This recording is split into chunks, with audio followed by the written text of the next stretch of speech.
오늘은 어린이 주일입니다. 곧 자녀 주일입니다. 이날에 우리 자녀들에게 어떤 선물을 좀 줄까 생각하고 계신 분들이 계십니까? 우리 자녀들이 어떤 선물을 좋아할까? 어떤 것을 기대할까? 가장 좋은 선물이 무엇일까? 제가 아스토레 교회 유스그룹 사역을 할 때에 우리 학생의 아버님을 우연한 길에서 만났던 적이 있습니다. 그래서 서로 여러 가지 인사하고 서로 안부도 묻고 어떻게 지내시냐 말씀을 나누다가 그분이 느닷없이 이런 이야기를 하는 거예요. 우리 집에는 아이들이 문제가 아니라 우리가 문제입니다. 지금 여기 앉아 계신 분들의 대부분은 물론 몇몇 사람들 그렇지 않겠습니다만 몇몇 분들은 그렇지 않겠습니다만 대부분은 지금 우리 자녀들 걱정할 나이는 아니죠. 우리 자녀들이 우리를 걱정할 나이 아니겠습니까? 그렇다고 한다면 우리 자녀들에게 가장 좋은 선물은 무엇일까? 그것은 우리가 건강하게 오래 사시는 것이기도 하지만 동시에 하나님 잘 알고 예수님 잘 믿고 하나님 나라에 가는 것이 우리 자녀들에게 주는 가장 좋은 선물인 줄로 믿습니다. 제 친구 가운데 부모가 신앙생활 하지 않다가 세상을 떠나신 분들이 계세요. 그 친구는 부모님들이 교회에 다니시는 것을 굉장히 부러워합니다.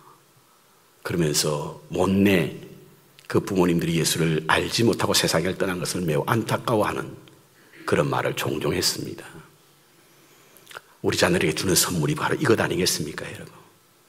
여러분들이 이 땅에서 건강한 삶을 사시다가 하나님의 영원한 나라에 가시는 것이 우리 자녀들에게 가장 좋은 선물인 줄로 믿습니다. 그래서 제가 오늘은 어린이 주일임에도 불구하고 하나님에 관한 말씀을 계속해서 이어가도록 하겠습니다. 요즘 비디오 보면 종종 이단에 빠져 가정이 파괴되는 가정들 보았습니다. 우리 어머니, 아버니가 저 교회만 안 나갔다고 한다면, 저 사람만 만나지 않았다고 한다면 가정이 평화로웠다는 거예요. 근데 잘못된 신앙에 빠지니까 가정이 파괴되는 겁니다. 자녀들이 우리 부모님과 떨어져 사는 거예요. 그게 자녀를 위한 길은 아니지 않습니까, 여러분? 그래서 어린이 주일을 맞아, 자녀 주일을 맞아 우리의 가장 좋은 선물은 하나님을 잘 아는 것이고 예수 잘 믿는 것이고 영원한 하나님 나라의 소망을 품고 살아가는 것이라 여겨집니다.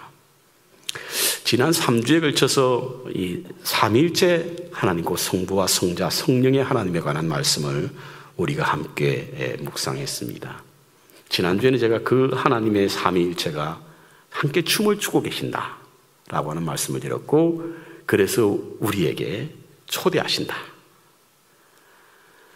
어떨 때는 성부 하나님이 나와서 춤을 추면 성자 성령께서 같이 함께 둘러서 영화롭게 하고, 성자 하나님께 춤을 추시면 성령 하나님과 성부 하나님이 함께 같이 춤을 추며 영화롭게 하고, 그래서 그 자리로 우리를 초청하신다는 겁니다. 우리 하나님이 그와 같은 하나님이에요.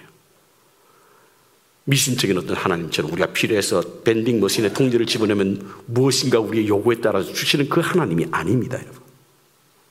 하나님은 우리가 어떤 환경과 형편에 있어도 함께 춤을 추어 위로하게 하시고 함께 춤을 추어 기쁨과 소망 중에 살아가게 하시는 그 하나님이 우리가 믿는 하나님이에요. 분명한 그와 같은 믿음으로 하나님을 섬기며 나아가야만 우리의 삶 속에서 생활 속에서 하나님이 경험되어지고 체험되어집니다. 어떤 경우에도 화관을 쓰고 기쁨의 찬송을 부를 수 있도록 하시는 분이 하나님이십니다. 생활 속에서 그 하나님이 체험되어지고 삶 속에서 그 하나님이 경험되어짐으로 말미암아 우리의 믿음 생활이 좀 즐겁고 행복해졌으면 좋겠고요.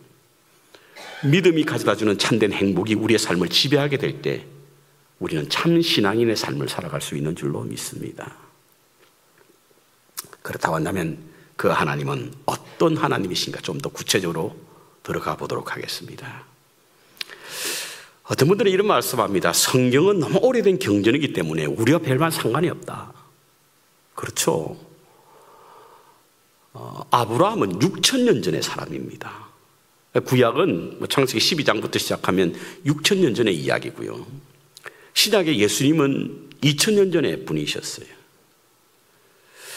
그러니까 오늘날 우리의 삶과는 별반 상관이 없어 보입니다. 시간이라고 하는 차이, 환경이라고 하는 다름, 이런 것들이 우리의 삶과 직간접적으로 연관이 될 수 없다는 생각 때문에 성경은 귀하긴 하지만 고대 유물이지 않느냐 이렇게 생각하는 분들이 계시고요.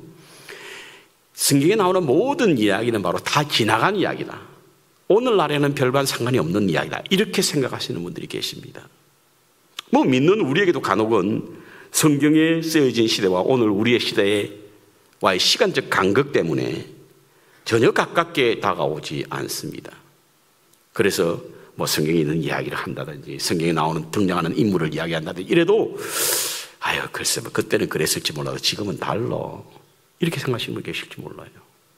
전혀 감흥이 없는 거예요. 동감이 되지 않으면, 공감이 되지 않으면 감동이 없다고 하는데 그 시대 사람과 오늘날 시대 사람, 우리가 살고 있는 이 시대와 공감의 능력이 없다 보니까 감동이 안 되는 성경을 읽어도 그냥 좋은 말 하나보다 그렇게 살라고 이야기 하나보다 이렇게 생각하는 거죠. 그런데 여러분 기억하시기 바랍니다. 성경에 나오는 사람들의 인물 면면들 그리고 그들이 만들어가는 이야기들, 이것은 사람의 이야기가 아니라 하나님의 이야기예요. 하나님께서 사람을 등장시켜서, 등장인물로 시켜서 하나님의 이야기를 써내려가는 것이 바로 성경입니다. 성경 전체가 다 바로 하나님의 이야기지 않습니까? 뿐만 아니라 성경에 나오는 하나님은 동일하신 하나님이십니다. 아브라함의 하나님이 오늘 우리의 하나님이 되는 거예요. 그건 제 말이 아니라 성경의 많은 부분, 이 부분을 대해서 설명하고 있습니다. 예를 들어서 사도행전 3장에 베드로가 설교할 때에 그는 제사장들이나 유대인들 앞에서 하나님은 어떤 하나님이냐, 아브라함의 하나님, 이삭의 하나님, 야곱의 하나님이 그의 종 예수를 영화롭게 했다 이렇게 말씀하고 이렇게 설교한 겁니다. 사람들 앞에서. 그래서 우리는 생각할 때 하나님의 이름이 아브라함의 하나님이고 이삭의 하나님이고 야곱의 하나님인가 이렇게 생각할 수 있어요. 이건 이름을 말하는 게 아닙니다. 이름을 말하는 것이 아니라 하나님은 시간을 초월하시는 변함없으신 동일하신 하나님이라는 뜻입니다. 그 아브라함 시대 때도 하나님은 존재하셨고 이삭의 시대도 존재하셨고 그리고 야곱의 시대도 존재하셨어. 2000년 예수님 시대도 존재하시는 동일하신 하나님이라는 뜻입니다. 우리가 믿는 하나님은요, 아브라함과 이삭의 야곱의 하나님일 뿐만 아니라 성 어거스틴의 하나님이요, 마틴 루터의 하나님이며 요한 웨슬레의 하나님이고 우리의 부모의 하나님이 바로 오늘 우리가 믿는 하나님이십니다. 동일하신 하나님이라는 거예요. 변함이 없으신 하나님이라는 사실인 겁니다. 시간과 환경을 초월하시고 뛰어넘는 하나님이 바로 우리가 믿는 하나님이십니다. 왜냐하면 하나님은 변함이 없기 때문에 변함이 똑같다는 거예요. 똑같아요. 우리는 성경에서 나오는 말씀은 곧 하나님이 주시는 하나님의 말씀입니다. 마태복음 17장에 보면요, 예수님께서 제자들 데리고 변화산에 올라갔는데 그 산이 바로 예수님이 변화했기 때문에 변화산입니다. 그냥 산이었어요. 근데 올라가 보니까 예수님께서 변화하시는 모습이 나오는데 흰 옷을 입고 빛나는 광채 속에 서 계신 주님이 주님만 서신 게 아니네요. 모세도 서 있고 엘리야도 서 있는 거예요. 아니 여러분, 모세와 엘리야와 예수님은요 엄청난 시간적 차이가 있습니다. 모세는 1400년도의 사람이에요. BC 1400년이에요. 지금으로 말하면 3400년 전의 사람이에요. 엘리야는 800년, BC 800년 전의 사람입니다. 지금으로 말하면 2800년 전의 사람이에요. 예수님은 서기 2000년 전의 사람이지 않습니까? 아니 이게 무슨 조합이지? 여러분 어떻게 생각하세요? 어떻게 해서 이분들이 함께 서 있는 것일까? 그 조합이 어떤 것일까? 도대체 통일성이 무엇일까? 그것은 바로 그들의 공통점은 바로 하나님을 섬기는 사람이었다는 거예요. 하나님을 섬기는 사람. 아브라함도 하나님을 섬겼고 이삭도 섬겼고 야곱도 섬겼고 모세도 섬겼고 엘리야도 섬겼고 예수님도 오늘 우리가 믿는 하나님이 그 하나님이십니다, 여러분. 시대를 초월하시고 변함이 없으신 동일한 하나님의 사람이었기 때문에 그들은 함께 서 있었던 거예요. 우리가 믿는 하나님이 그 하나님이십니다. 우리 교회 여러 번 오셨던 최명자 사모님 노래 가운데 그런 노래가 있죠. 작은 광주리에 모세를 알죠. 어두운 구덩이에 예레미야도 큰 물고기 속에 요나도 알죠. 방주 속에 있던 노아 가족도 모두 만나보겠네. 천국에 가면 보겠네. 이 얼마나 즐거운 일 아닐까. 아니 여러분, 노아 보셨어요? 모세 보셨습니까? 우리가 피가 같습니까? 같은 세대에 살았습니까? 환경이 같습니까, 여러분? 전혀 다른 세대를 살았고, 다른 환경에서 살았고, 다른 혈통을 가지고 있는 분입니다. 근데 우리가 어떻게 그들을 만날 수 있을까? 왜 이것이 우리의 즐거움인가? 바로 하나님이십니다, 여러분. 하나님이 변함없는 동일한 하나님이기 때문에 같은 직업이 아닌 사람들도, 같은 시대에 동시대에 살지 않았던 사람들이라도 우리가 하나가 된다는 사실입니다. 그들은 한국 사람도 아니었고 오늘날 우리 시대에 살았던 사람도 아님에도 불구하고 그들을 만날 수 있고 그들과 함께 모임에 소망할 수 있는 것은 바로 변함없이 동일하신 하나님이 계시기 때문인 줄로 믿습니다. 하나님을 믿기 때문에. 그렇다면 하나님이 변함없이 동일하신 것을 동일하다는 뜻이 무엇일까? 그것은 영원하다는 뜻입니다. 영원하다는 뜻이에요. 영원하시기에 불변하시고 동일하시다는 거예요. 그렇다면 어떤 것이 변함없이 동일한 영원한 것일까? 첫 번째로 하나님의 존재, 이것이 영원한 존재입니다.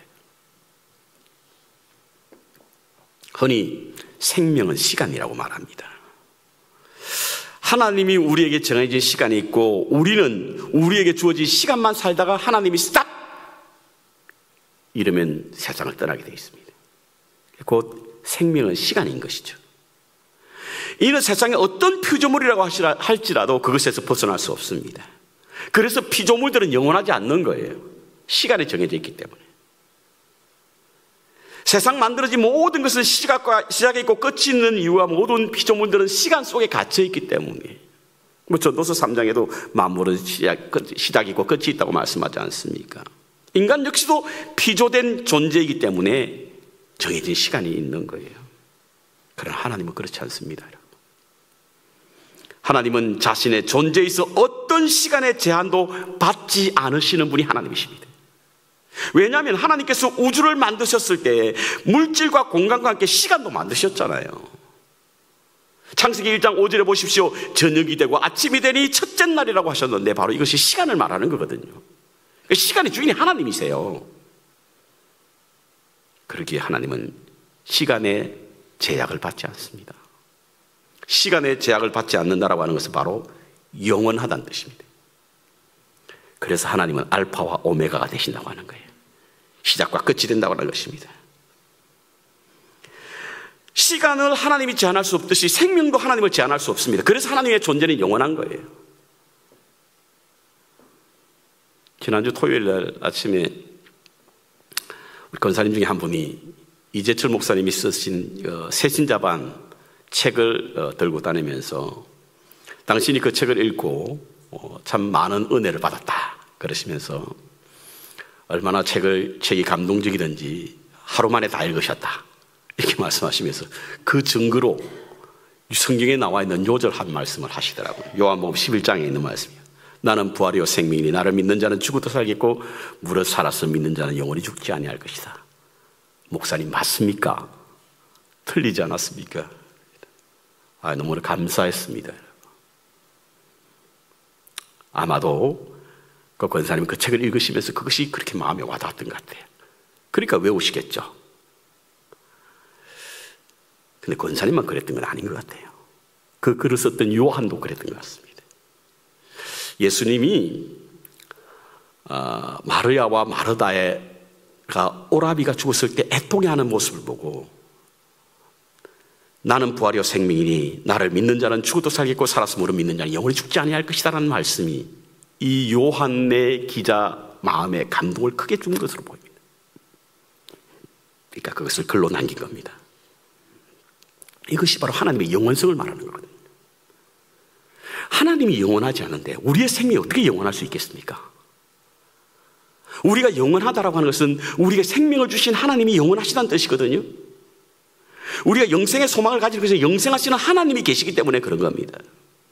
어떤 분들은 그건 터무니없는 이야기라고 말할 수 있을지 몰라요. 어떻게 사람이 영원히 살 수 있느냐? 그럼 사람은 어떻게 날 수 있죠? 날개가 없으니까 날 수 없잖아요. 그런데 지금은 하늘을 나는 사람들이 참 많습니다. 어떻게 납니까? 비행기 안에 있으면 날잖아요. 어떻게 영생할 수 있죠? 그리스도 안에 있으면 영생할 수 있습니다. 그것을 우리는 믿음이라고 말합니다. 주님 안에 거하면 영원한 생명을 얻을 수 있습니다. 왜? 하나님은 영원한 존재이시기 때문에 그렇습니다. 영원한 존재이신 하나님께서 우리에게 영원한 생명도 주신 것입니다. 마가복음 12장에 보면요, 부활이 없다고 주장하는 사두개인들이 찾아와서 예수님께서 이 부활이 어떻게 가능합니까? 라고 묻는 질문이 나옵니다. 만약에 부활이 있다고 한다면 모세 오경인 신명기에서 나오는 형수치수제도, 이것이 큰 문제가 생기지 않느냐는 거예요. 여러분, 형수치수제도라는 하는 것이 무엇이냐면 형이 형수와 살다가 죽으면 동생이 형수와 같이 살고 또 그 동생이 죽으면 그 밑에 동생이 함께 산다라고 하는 것이 바로 신명기에서 말하는 형수치수제도입니다. 여러분, 이게 불가능하지 않지 않는 거예요. 만약에 이게 부활하게 되면 이 사람이 누구의 아내가 되겠느냐? 상당히 논리적으로 질문할 수 있는 내용입니다. 이때 주님께서는 그들에게 두 가지를 말씀합니다. 첫 번째로, 하나님께서 사람을 부활케 할 수 있는 능력이 없느냐? 하나님께서 사람을 부활케 할 수 있는 능력이 없느냐? 두 번째, 부활한 사람들의 삶에는 결혼도 정혼도 없는 불멸의 존재다. 이것을 가르치고 있는 거예요. 그러니까 부활이 없다고 주장하는 그 사람들에게 하나님은 사람을 부활시킬 수 있는 능력이다. 왜냐하면 당신이 영원한 존재이기 때문에 그런 거예요. 그리고는 그들에게 이렇게 말합니다. 모세 오경을 쓴 모세가 부름을 받았을 때 들기나무 안에서 하나님이 나타나셔서 하신 말씀을 상기시키면서 하나님이 모세에게 나타나 뭐라고 말씀하셨습니까? 나는 아브라함의 하나님이요 이삭의 하나님이요 야곱의 하나님이라. 이 말씀 뭐라고요? 하나님의 이름을 말하는 것이 아니라 하나님의 영원성을 말하고 있는 거예요. 그러니 죽어도 살겠고 살았으므로 믿는 자는 영원히 죽지 아니하실 것이라고 하는 말씀을 하셨고, 우리에게 영생의 소망을 가진 것도 하나님이 영원한 존재이기 때문인 줄로 믿습니다. 복음성가의 가사와 같이 우리는 오늘 피었다가 지는 이름 없는 풀과 같고 바다에 있는 파도 안개가 아침이 되면 사라지는 것 같은 존재이지만 우리의 주인 되신 하나님은 영원히 존재하시는 분이신 줄로 믿습니다. 그 하나님이 우리의 하나님이십니다. 좋지 않아요? 예수 믿는 게 좋지 않습니까? 너무 좋지 않아요. 두 번째로, 하나님은 영원하신 성품을 가지고 있습니다. 하나님의 성품의 영원하심입니다. 여러분, 하나님의 성품이 어떨까요? 하나님의 성품, 시편 103편 8절에 보면요, 여호와는 긍휼이 많으시고 은혜로우시며 노하기를 더디하시고 인자심이 풍부하시도다, 이렇게 시인은 하나님의 성품을 그리고 있습니다. 그런데 이와 같은 하나님의 성품이 성경 곳곳에 나와 있습니다. 아니, 성경 전체에 바로 하나님의 이와 같은 성품을 말하고 있는 것이 성령입니다. 저는 이와 같은 하나님의 성품, 곧 긍휼이 많으시고 은혜로우시며 노하기를 더디하시고 인자가 풍부하신 하나님을 구체적으로 표현하고 있는 내용을 두 개만 꼽으라고 한다고 한다면 구약에서는 시편 23편, 신약에서는 누가복음 15장 탕자의 비유라고 봅니다. 여호와는 목자시니 내게 부족함이 없으리로다. 그가 나를 쉴만한 물가로 인도하시고 푸른 추장에 놓이시며 쉴만한 물가로 인도하시는도다. 비록 사망의 음침한 골짜기로 다닐지라도 여러분, 하나님의 선하심, 인자하심, 긍휼이 많으심, 이것을 시인 다윗은요, 너무나 아름답게 묘사했고, 일평생 그가 하나님을 경험한 내용이 바로 하나님의 성품이 이렇듯 아름답고 완벽했다라고 하는 사실을 말해주고 있습니다. 누가복음 15장 탕자의 비유는 어떻습니까? 탕자의 비유. 아버지 재산을, 아버지가 돌아가시기도 전에 재산을 달라고 하는 것은 아버지 빨리 돌아가십시오라는 뜻이거든요. 그 재산을 가지고 허랑방탕한 데 사용한 그 아들을 맞아주시는 아버지의 모습. 정말 긍휼이 많으시고 은혜로우시고 노하기를 더디하시는 하나님이 아니고서는 받아들일 수 없는 부분입니다. 그래서 팀 켈러 목사님은 누가복음 12장을 설교하면서 하나님 아버지의 모습 속에서 타락한 아버지의 모습이 보인다, 이렇게 기록한 겁니다. 그 책이 Prodigal Father라고 하는 그 책을 썼지 않습니까? 이것을 우리 전승우 교수는 마르지 않는 사랑의 셈이라고 얘기했고, 이 프라디글이라고 하는 단어의 뜻을 웹 미리암이라고 하는 그 번역서에 보면 앞뒤를 가리지 않고 해쁘게 쓰는 분, 이런 뜻입니다. 그러니까 하나님이 그 아들이 누굽니까? 우리잖아요. 그 아들에게 하시는 것은 아무것도 남지 않을 때까지 써버리는 아버지 그 사랑의 성품, 이것이 이곳에서 묻어난다라고 하는 것입니다. 너무 완벽하잖아요. 그래서 영원한 겁니다. 완벽하지 않으면 영원하지 않습니다. 왜냐하면 완벽하게 해서 끊임없이 변화되기 때문에 그렇습니다. 하나님은 완벽하시니까 변화될 수가 없는 거예요. 영원하신 겁니다. 이와 같은 하나님의 고운 성품, 완벽한 성품이 영원하다라고 하는 말씀을 전하는 것이 있는데요, 시편 118편을 보니까 그 인자하심이 영원함이로다, 이렇게 표현하고 있고요, 시편 136편 1절에 보니까 여호와께 감사하라, 그는 선하시고 인자하심이 영원함이로다. 시편 100편 5절에 보면 여호와는 선하시니 그의 인자심이 영원하고 그의 성실하심이 대대에 이르리로다. 완벽한 성품을 가지신 하나님께서 영원하시다는 이야기인 겁니다. 여러분, 성품은요, 외부의 영향에 따라서 많이 변합니다. 그래서 좋은 성품을 갖기 위해서 좋은 환경을 만들어야 된다고 말하지 않습니까? 근데 하나님은요, 외부의 영향을 전혀 받지 않는 분이지 않습니까? 하나님 당신이 주권자시고 외부의 세력을 지배받지 않으니까, 그래서 그 성품은 영원히 변하지 않는 것입니다. 가장 완벽한 성품으로 변하지 않는 하나님.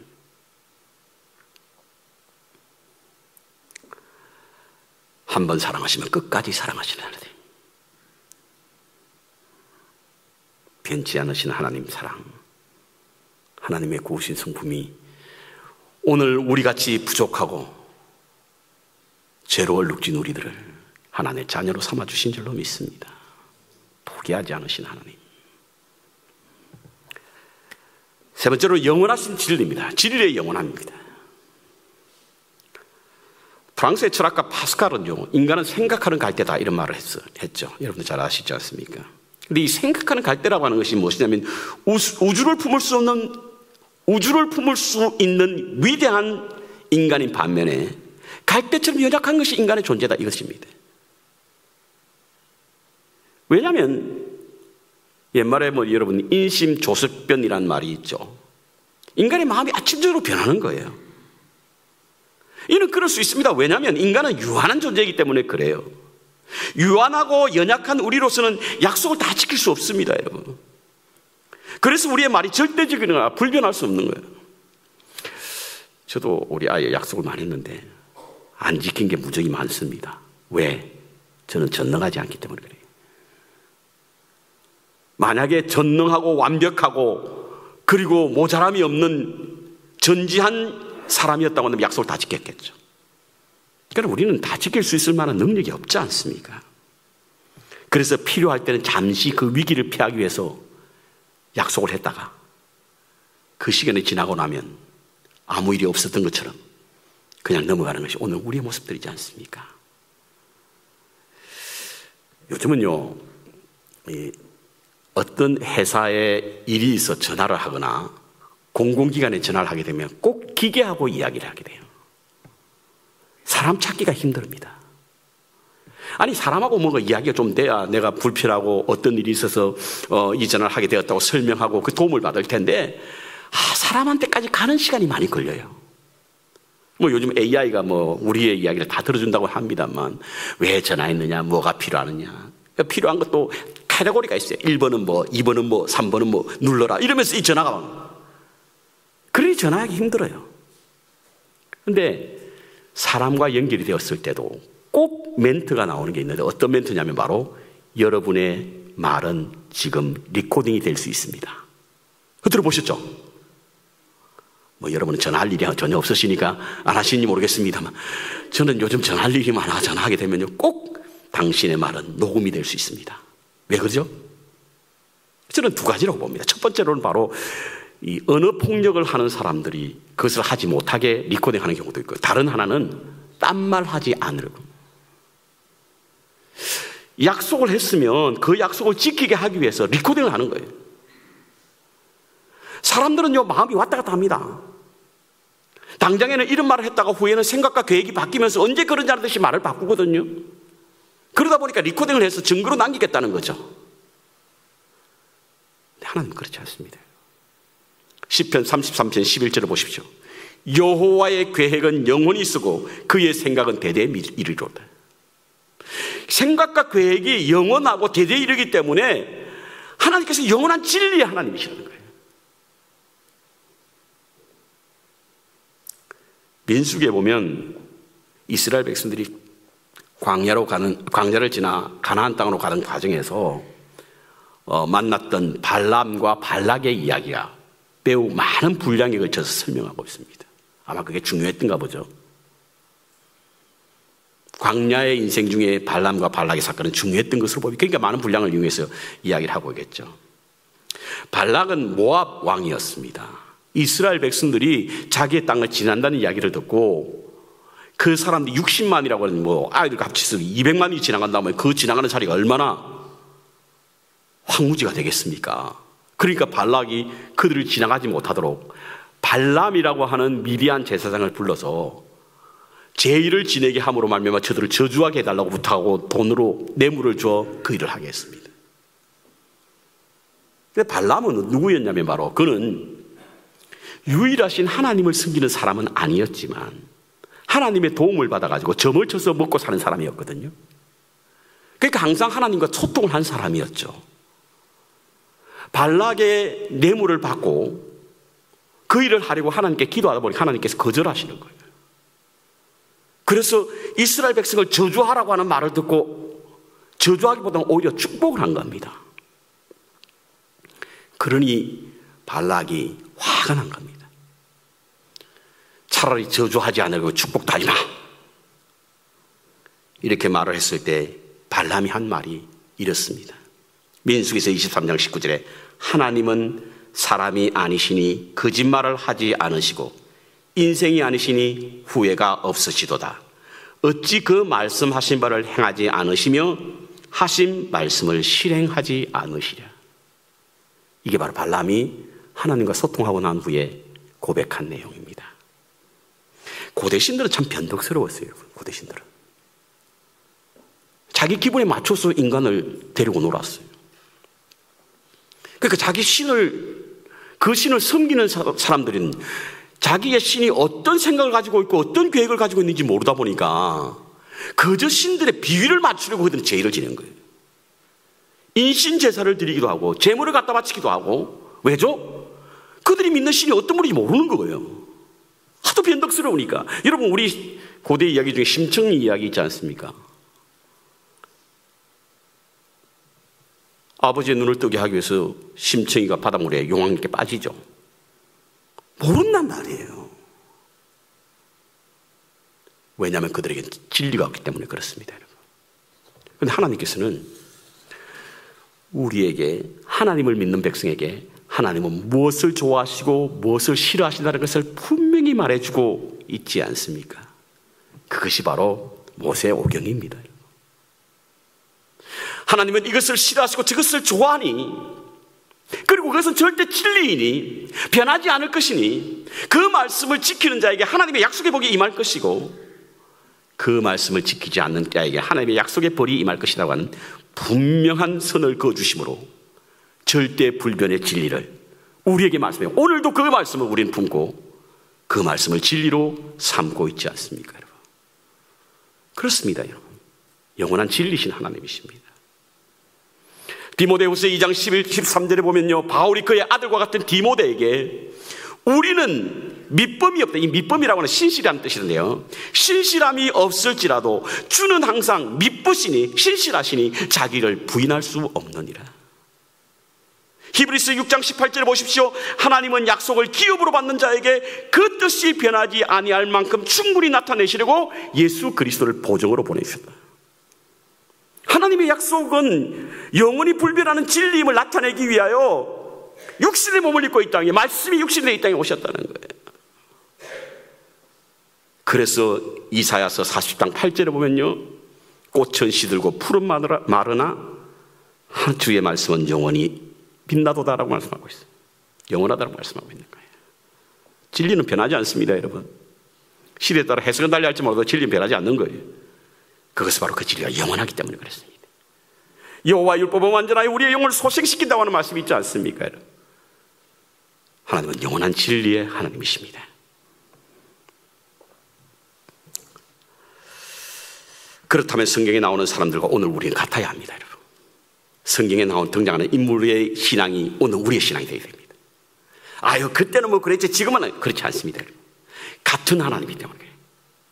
영원하신 하나님이기 때문에 그렇습니다. 존재가 영원하고 성품이 영원하고 진리가 영원하기 때문에